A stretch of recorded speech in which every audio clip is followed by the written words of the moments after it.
नमस्कार दर्शक बंधु मो चैनल इप्सिता किचन आपण मानक अनेक अनेक स्वागत जनाऊँगी।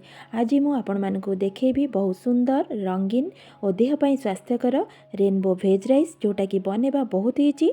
पिला मानक लंच बॉक्स रे आपण माने पूरा इजीली एटा को बने के दे परिबे। आपण माने जे कोनोसी गेस्ट आसले भी मध्य बहुत कम समय भितर एटा को प्रिपेयर करि परिबे। वीडियो को ताले संपूर्ण देखंतु। एथिपाई नॉर्मल चाउल रे मु भात को बने के रखिछि। आपण माने जीरा राइस मध्य नै परिबे। किछि ग्रीन मटर, स्वीट कॉर्न, गोटे गाजर को ग्रेट करके रखी, फाड़े कैप्सिकम को छोट छोट करके काटिकी रखी। गैस रे कड़ाई बसई से बटर को दे दूची। बटर जगह आपण मैंने रिफाइन ऑयल नहीं पारे। बटर एवं देखो मेल्ट हो गला। ये गोटे चम्मच जीरा को देदेबा। जीरा को पूरा फुटा पर्यंत आम छाड़ीदबा। मुझा को बिना पियाज रसुण बनाऊँगी। आपण मैंने जेकोसी उपास व्रत बन खाईपारे।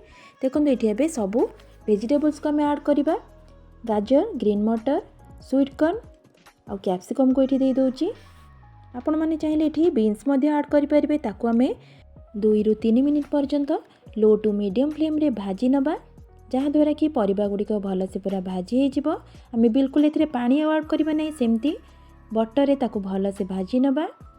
जिते भलसे भाजी हे राइस टी आमर सेते टेस्टी लगे खाइबापाई। परिबा गुड़िक भलसे ये भाजी हो गला। ये मु हाफ स्पून गोलमरिच गुंड को ऐड करुच्ची।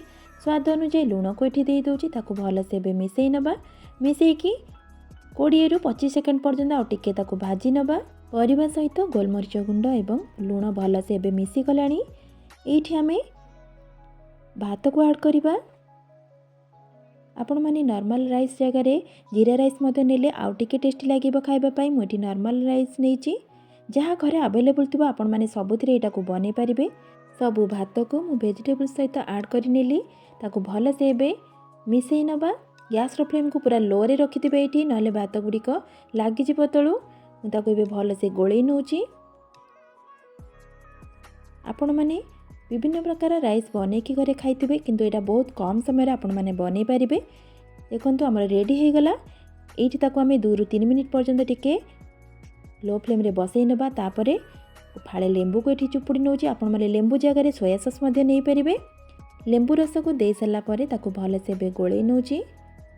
ताले देखंतु केते इजीली आमे रेनबो भेज राइस टी को रेडी करदेले। दर्शक बंधु आपण माने निश्चय ए प्रोसेस रे थरे घरे बनातु।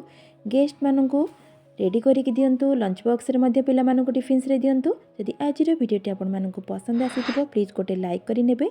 जदि ए पर्यंत मो चैनल को सब्सक्राइब करि नांती ताले सब्सक्राइब करि नेबे। ताले आज पई रहउची नमस्कार, जय जगन्नाथ।